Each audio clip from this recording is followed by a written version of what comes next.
ಸಂತೋಷದಿಂದ ತಾಯಿಯ ಆಶೀರ್ವಾದದಿಂದ ಅವರಿಗೆ ಮೊದಲನೇದಾಗಿ ಆ ಮಧುರಮ್ಮನ ಆಶೀರ್ವಾದ ಸದಾ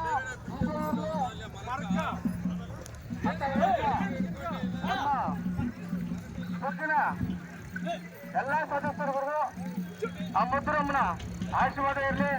ಹಾಗೂ ಯಡೂರಿಂದ ಅವ್ರಿಗೆ ತುಂಬಾ ಧನ್ಯವಾದಗಳು. ಅವ್ರಿಗೆ ಇದೇ ರೀತಿ ಆ ಮಧುರಮ್ಮನ ಆಶೀರ್ವಾದ ಸದಾ ಹೀಗೆ ಇರಲಿ.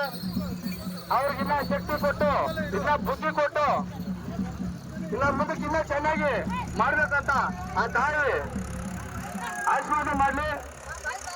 ಎಲ್ಲರಿಗೂ ಸಹ ಶುಭಾಶಯಗಳು.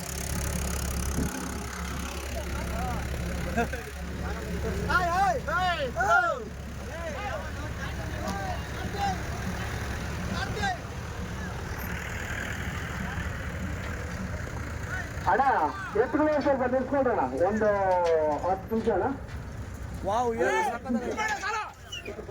ಒಂದು 2 ಹಗ್ಗ ಹಾಕ್ಕೊಳ್ಬೇಕು ದಯವಿಟ್ಟು. ಬರೇ ಒಂದು 2 ಹಗ್ಗ ಅಷ್ಟೇನಣ್ಣ. ಸ್ವಲ್ಪ ಜಾಸ್ತಿ ಸ್ಟೇಟ್ ಆಗ್ತಿದೆ. ನಿನ್ನೆ ರಾತ್ರಿ 10 ಗಂಟೆವರೆಗೂ ಮಾಡ್ತೀವಿ.